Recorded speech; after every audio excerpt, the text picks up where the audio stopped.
Good morning everyone. समस्त को मु भी शिक्षक कहबी यूट्यूब चैनल रे बहुत बहुत स्वागत एवं अभिनंदन। आशा करुच्ची आपण समस्ते भलरे अछंती। तो आज रही आपई ओडिया व्याकरण बछा बछा इंपोर्टाट प्रश्न सबू जहाँकि आपणकर ओटीटी एग्जाम बहुत ही हेल्पफुल रहिबो। तो लर्नर्स जो मैंने ए चैनल प्रथम थर विजिट कर चैनल टी सब्सक्राइब करके बेल आइकन को प्रेस करदे। फल आग को आसुवा प्रत्येक वीडियो नोटिफिकेशन सर्वप्रथमे आपण पाखक पहुँचो। ठीक अच्छे, तो चलतु आउ डेरी न करी क्लास टी आरंभ करिए। देख पे प्रथम प्रश्न, क्यों पदरे पर प्रत्यय जग होइछि? क्यों पदरे पर प्रत्यय जग होइछि? ऑप्शन ए प्रकरण, ऑप्शन बी अवरोध, ऑप्शन सी गंठिया ना ऑप्शन डी संवाद। कौन हम राइट आंसर? ऑप्शन सी गंठिया है। ऑप्शन सी जो राइट आंसर। ठीक अच्छे। नेक्स्ट, अग्निर एकार्थक शब्दटी कौन? अग्निर एकार्थक शब्दटी कौन हम? पावन, पावक, अनिल ना बलाहक? कौन हम राइट आंसर?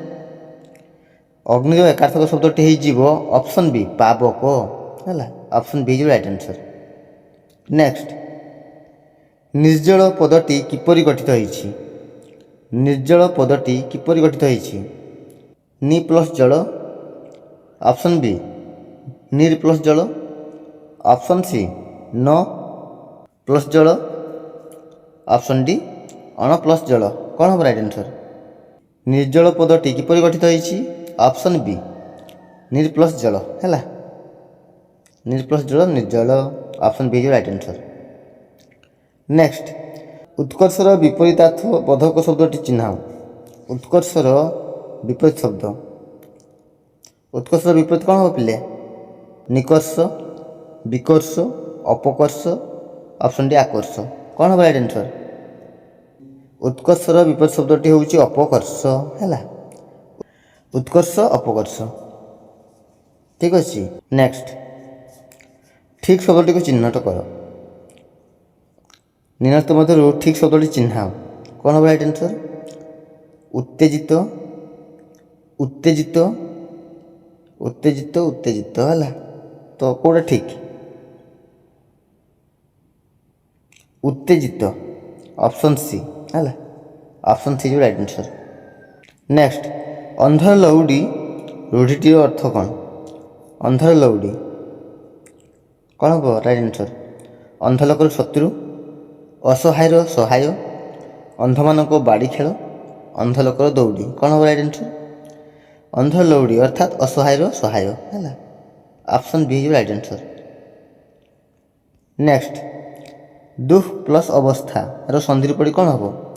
दुख प्लस अवस्था दुरवस्था ना ऑप्शन बी हम ना ऑप्शन सी दुरवस्था ना ऑप्शन डी दुरावस्था। कौन हम राइट आंसर? दुरवस्था है। ऑप्शन ए जो राइट आंसर। दुख प्लस अवस्था दुरवस्था। मन देखिए पे। नेक्स्ट, क्यों पदरे शब्द सह शब्दर जग होइछि? क्यों पदरे शब्द सह शब्दर जग होइछि? सिंहासन, सकाळ, बही ना हाथ? कौन हम राइट आंसर?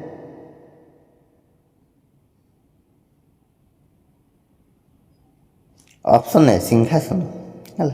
ऑप्शन ए जो राइट आंसर। नेक्स्ट, प्रकार्य शब्दटी किपरि निष्पन्न होइछि? प्रकार्य शब्दटी किपरि निष्पन्न होइछि? प्रक प्लस आर्य ना ऑप्शन बी प्र प्लस कार्य ना ऑप्शन सी प्रकर प्लस ज ना ऑप्शन डी प्रका प्लस च। कौन हम राइट आंसर? प्रकार्य शब्दटी किपरि निष्पन्न होइछि? प्र प्लस कार्य है। ऑप्शन बी जो राइट आंसर। प्र प्लस कार्य प्रकार्य। ठीक अच्छे। नेक्स्ट, उठाण शब्द किपरि गठित होइछि? उठाण शब्दटी किपरि गठित होइछि? उठा प्लस अण, उठ प्लस आण, उठ प्लस अण ना उठा प्लस आण? कौन हम राइट आंसर? उठाण। ଉଠ ପ୍ଲସ୍ ଆଣ ହେଲା ଉଠାଣ। Option B is right answer.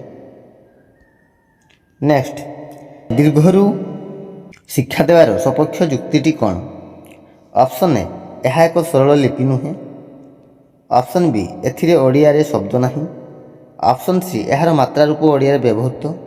Option D, ଏହାକୁ ଅନେକ ଦିନରୁ ଉଠାଇ ଦିଆଯାଇଛି। କ'ଣ ହେବ ରାଇଟ୍ ଆନ୍ସର୍? ଦୀର୍ଘରୁ ଶିକ୍ଷା ଦେବାର ସପକ୍ଷ ଯୁକ୍ତିଟି। ଅପସନ୍ ସି, ଏହାର ମାତ୍ରା ରୂପ ଓଡ଼ିଆରେ ବ୍ୟବହୃତ ହେଲା। Option C right answer. Next, ସ୍ୱରବର୍ଣ୍ଣର ସାଙ୍କେତିକ ରୂପକୁ କ'ଣ କୁହାଯାଏ? ସ୍ୱରବର୍ଣ୍ଣର ସାଙ୍କେତିକ ରୂପକୁ ଫଳା, ମାତ୍ରା, ସାଙ୍କେତିକ ରୂପ। ଅପସନ୍ ଡି ସଂକେତ। କ'ଣ ହେବ ରାଇଟ୍ ଆନ୍ସର୍? ସ୍ୱରବର୍ଣ୍ଣର ସାଙ୍କେତିକ ରୂପକୁ କୁହାଯାଏ ମାତ୍ରା ହେଲା। Option B right answer. ସ୍ୱରବର୍ଣ୍ଣର ସାଙ୍କେତିକ ରୂପକୁ ମାତ୍ରା ବୋଲି କୁହାଯାଏ। ଠିକ୍ ଅଛି, option B right answer. Next, କ ଚ ଟ ତ ପ ଏଥିରୁ ତାଳବ୍ୟ ବର୍ଣ୍ଣ କେଉଁଟି? କ ଚ ଟ ତ ପ ହେଲା, ଏଥିରୁ ତାଳବ୍ୟ ବର୍ଣ୍ଣ କ'ଣ ହେବ ରାଇଟ୍ ଆନ୍ସର୍? ଅପସନ୍ ବି ଚ ହେଲା। Option B right answer. Next, ଯେଉଁ ପଦ କୌଣସି କାର୍ଯ୍ୟର ନାମକୁ ବୁଝାଏ ତାକୁ କ'ଣ କହନ୍ତି ପିଲେ? ଯେଉଁ ପଦ କୌଣସି କାର୍ଯ୍ୟର ନାମକୁ ବୁଝାଏ ତାକୁ କୁହାଯାଏ ଗୁଣବାଚକ ବିଶେଷ୍ୟ, ନା ଜାତିବାଚକ ବିଶେଷ୍ୟ, ନା ଅପସନ୍ ସି କ୍ରିୟାବାଚକ ବିଶେଷ୍ୟ, ନା ଅପସନ୍ ଡି ନାମବାଚକ ବିଶେଷ୍ୟ। କ'ଣ ହେବ ରାଇଟ୍ ଆନ୍ସର୍? ଯେଉଁ ପଦ କୌଣସି କାର୍ଯ୍ୟର ନାମକୁ ବୁଝାଏ ତାକୁ କୁହାଯାଏ କ୍ରିୟାବାଚକ ବିଶେଷ୍ୟ। Option C right answer. Next, ଯେଉଁ କ୍ରିୟାରୁ ବାକ୍ୟର ସମାପ୍ତି ବୁଝାଇ ନାହିଁ ତାକୁ କ'ଣ କହନ୍ତି? ଯେଉଁ କ୍ରିୟାରୁ ବାକ୍ୟର ସମାପ୍ତି ବୁଝାଇ ନାହିଁ ତାକୁ କହନ୍ତି ସମାପିକା କ୍ରିୟା, ନା ଅସମାପିକା କ୍ରିୟା, ନା ସଂଯୁକ୍ତ କ୍ରିୟା, ନା ଅପସନ୍ ଡି ସକର୍ମକ କ୍ରିୟା। କ'ଣ ହେବ ରାଇଟ୍ ଆନ୍ସର୍? ଯେଉଁ କ୍ରିୟାରୁ ବାକ୍ୟର ସମାପ୍ତି ବୁଝାଇ ନାହିଁ ତାକୁ କୁହାଯାଏ ଅସମାପିକା କ୍ରିୟା ହେଲା। Option B right answer. Next, ବାକ୍ୟରେ ସର୍ବନିମ୍ନ ଦୁଇଟି ମୁଖ୍ୟ ଅଂଶ, ଗୋଟିଏ କର୍ତ୍ତା ହେଲେ ଅନ୍ୟଟି କ'ଣ ପିଲେ? ବାକ୍ୟରେ ସର୍ବନିମ୍ନ ଦୁଇଟି ମୁଖ୍ୟ ଅଂଶ, ଗୋଟିଏ କର୍ତ୍ତା ହେଲେ ଅନ୍ୟଟି ହେବ କ'ଣ? କର୍ମ, କରଣ, କ୍ରିୟା, ନା ସମାପିକା କ୍ରିୟା। କ'ଣ ହେବ ରାଇଟ୍ ଆନ୍ସର୍? ଗୋଟିଏ କର୍ତ୍ତା ହେଲେ ଅନ୍ୟଟି ହେଇଯିବ କ୍ରିୟା ହେଲା। Option C right answer. ବାକ୍ୟ ସର୍ବନିମ୍ନ ଦୁଇଟି ମୁଖ୍ୟ ଅଂଶ, ଗୋଟିଏ କର୍ତ୍ତା ହେଲେ ଅନ୍ୟଟି ହେଇଯିବ କ୍ରିୟା। ଠିକ୍ ଅଛି, ଅପସନ୍ ସି ରାଇଟ୍ ଆନ୍ସର୍। ତାପରେ ଦେଖ ପିଲେ, ଧାତୁ ପୂର୍ବରୁ ଉପସର୍ଗ ଲାଗିଲେ ଧାତୁ ଉପରେ କି ପ୍ରଭାବ ପଡ଼େ? ଧାତୁ ପୂର୍ବରୁ ଉପସର୍ଗ ଲାଗିଲେ ଧାତୁ ଉପରେ କି ପ୍ରଭାବ ପଡ଼େ? ଅର୍ଥର ପରିବର୍ତ୍ତନ, ଭାବର ପରିବର୍ତ୍ତନ, ନା ରୂପର ପରିବର୍ତ୍ତନ, ନା ଅପସନ୍ ଡି ଆକୃତିର ପରିବର୍ତ୍ତନ। କ'ଣ ହେବ ରାଇଟ୍ ଆନ୍ସର୍? ଅପସନ୍ ଏ ଅର୍ଥର ପରିବର୍ତ୍ତନ ହେଲା। ଅପସନ୍ ଏ ହେଇଯିବ ରାଇଟ୍ ଆନ୍ସର୍। ଅର୍ଥର ପରିବର୍ତ୍ତନ। ଧାତୁ ପୂର୍ବରୁ ଉପସର୍ଗ ଲାଗିଲେ ଧାତୁ ଉପରେ କି ପ୍ରଭାବ ପଡ଼ିଥାଏ? ନା ଅର୍ଥର ପରିବର୍ତ୍ତନ ହେଲା। ଅପସନ୍ ଏ ହେଇଯିବ ରାଇଟ୍ ଆନ୍ସର୍। ନେକ୍ସଟ, ଦୁର୍ଘଟଣା ଏହି ଶବ୍ଦରେ ଥିବା ଉପସର୍ଗଟି କିଏ? ଦୁର୍ଘଟଣା, ଏଠାର ଉପସର୍ଗ କ'ଣ ରହିଛି ପିଲେ? ଅପସନ୍ ଏ ଦୁ, ଅପସନ୍ ବି ଦୁ, ଅପସନ୍ ସି ଦୂର, ନା ଅପସନ୍ ଡି ଦୂର। କ'ଣ ହେବ ରାଇଟ୍ ଆନ୍ସର୍? ଦୁର୍ଘଟଣା ଏହି ଶବ୍ଦରେ ଥିବା ଉପସର୍ଗଟି ହେଉଛି ଅପସନ୍ ସି ଦୂର ହେଲା। ଅପସନ୍ ସି ହେଇଯିବ ରାଇଟ୍ ଆନ୍ସର୍। ନେକ୍ସଟ, ଉପସର୍ଗ ସଂଖ୍ୟା କେତୋଟି? ଓଡ଼ିଆରେ ଉପସର୍ଗ ସଂଖ୍ୟା କେତୋଟି ପିଲେ? 20ଟି, ନା 34ଟି, ନା 5ଟି, ନା 15ଟି। କ'ଣ ହେବ ରାଇଟ୍ ଆନ୍ସର୍? ନା ପିଲେ ଆପଣ ସମସ୍ତେ ଜାଣିଛନ୍ତି ଓଡ଼ିଆରେ ଉପସର୍ଗ ସଂଖ୍ୟା ହେଉଛି କେତୋଟି? ନା 20ଟି ହେଲା। ଅପସନ୍ ଏ ହେଇଯିବ ରାଇଟ୍ ଆନ୍ସର୍। ନେକ୍ସଟ, ନା ପକାଇବା ଏହା କେଉଁ ଅର୍ଥକୁ ବୁଝାଏ? ନା ପକାଇବା କ'ଣ ହେବ ରାଇଟ୍ ଆନ୍ସର୍? ବିଖ୍ୟାତ ହେବା, ବଦନାମ ହେବା, ପ୍ରଚାର କରିବା, ସ୍ମରଣ କରିବା। କ'ଣ ହେବ ରାଇଟ୍ ଆନ୍ସର୍ ପିଲେ? ନା ପକାଇବା ଅର୍ଥାତ୍ ବଦନାମ ହେବା ହେଲା। ଅପସନ୍ ବି ହେଇଯିବ ରାଇଟ୍ ଆନ୍ସର୍। ନେକ୍ସଟ, ବହୁଟି କୁଟା ଖଣ୍ଡିକ ଦ୍ୱିଖଣ୍ଡ କରିବନି, ମୁଁ କେତେ ଘର ପାଇଟି କରିବି, ଏହା କେଉଁ ଅର୍ଥକୁ ସୂଚାଏ? କୁଟା ଖଣ୍ଡିକ ଦ୍ୱିଖଣ୍ଡ କରିବନି ହେଲା, ଅର୍ଥାତ୍ କିଛି କାମ ନ କରିବା, ନା କୁଟାକୁ ଖଣ୍ଡ ଖଣ୍ଡ କରି ନ ପାରିବା, ନା ଘର ନ ଓଳାଇବା, ନା ଅପସନ୍ ଡି କଥା ନ ମାନିବା। କ'ଣ ହେବ ରାଇଟ୍ ଆନ୍ସର୍ ପିଲେ? କୁଟାକୁ ଦ୍ୱିଖଣ୍ଡ ନ କରିବା ଅର୍ଥାତ୍ କିଛି କାମ ନ କରିବା ହେଲା। ଅପସନ୍ ଏ ହେଇଯିବ ରାଇଟ୍ ଆନ୍ସର୍। ଠିକ୍ ଅଛି। ନେକ୍ସଟ, କଟା ଘାରେ ଚୂନ ଦେବା ଏହା କେଉଁ ଅର୍ଥକୁ ପ୍ରକାଶ କରେ? କଟା ଘାରେ ଚୂନ ଦେବା ଅର୍ଥାତ୍ କଟା ହୋଇଥିବା ଜାଗାରେ ଚୂନ ବୋଳିବା। ଅପସନ୍ ବି କଟା ହୋଇଥିବା ଜାଗାରୁ ଚୂନ ବାହାର କରିଦେବା। ଅପସନ୍ ସି ଦୁଃଖ ଅନୁଭବ କରୁଥିବା ଲୋକର ଦୁଃଖକୁ ବଢ଼ାଇ ଦେବା। ଅପସନ୍ ଡି କେଉଁଟି ଠିକ୍ ନୁହେଁ। କ'ଣ ହେବ ରାଇଟ୍ ଆନ୍ସର୍? କଟା ଘାରେ ଚୂନ ଦେବା ଅର୍ଥାତ୍ ଅପସନ୍ ସି ଦୁଃଖ ଅନୁଭବ କରୁଥିବା ଲୋକର ଦୁଃଖକୁ ବଢ଼ାଇ ଦେବା ହେଲା। ଅପସନ୍ ସି ଯିବ ରାଇଟ୍ ଆନ୍ସର୍। ନେକ୍ସଟ, ଗଦାଧର ରାଜାଗୁରୁଙ୍କ ଡ୍ୟାସ୍ ଶାସ୍ତ୍ର ଓଡ଼ିଆରେ ଚଳେ? ଗଦାଧର ରାଜାଗୁରୁଙ୍କ କ'ଣ ଶ୍ରୁତି ନା ସ୍ମୃତି ନା ଶ୍ରୁତି ନା ସ୍ମୃତି କେଉଁଟା ଠିକ୍ ହେବ? ଗଦାଧର ରାଜାଗୁରୁଙ୍କ ସ୍ମୃତି ହେଲା। ଅପସନ୍ ବି ଏ ରାଇଟ୍ ଆନ୍ସର୍। ଗଦାଧର ରାଜାଗୁରୁଙ୍କ ସ୍ମୃତି ଶାସ୍ତ୍ର ଓଡ଼ିଆରେ ଚଳେ। Option B right answer.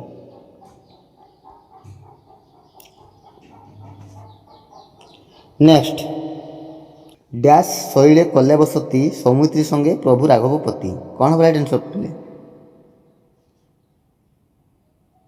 Option C ପ୍ରଶ୍ରବଣ ହେଲା। ଅପସନ୍ ସି ଯିବ ରାଇଟ୍ ଆନ୍ସର୍। ପ୍ରଶ୍ରବଣ ଶୈଳେ କଲେ ବସତି ସୌମିତ୍ରୀ ସଙ୍ଗେ ପ୍ରଭୁ ରାଘବପତି ଠିକ୍ ଅଛି। ନେକ୍ସଟ, ପ୍ରତିକୂଳ ଏହାର ବିପରୀତ ଅର୍ଥବୋଧକ ଶବ୍ଦଟି କ'ଣ ହେବ? ପ୍ରତିକୂଳ ପ୍ରତିବିଧାନ ନା ଆକୁଳ ନା ସଂକୁଳ ନା ଅନୁକୂଳ? ଅପସନ୍ ଡି ଅନୁକୂଳ ହେଲା। ଅପସନ୍ ଡି ଯିବ ରାଇଟ୍ ଆନ୍ସର୍। ପ୍ରତିକୂଳ ଏହାର ବିପରୀତ ଅର୍ଥ ହେଉଛି କ'ଣ ପିଲେ ନା ଅନୁକୂଳ ହେଲା, ମନେ ରଖିବ।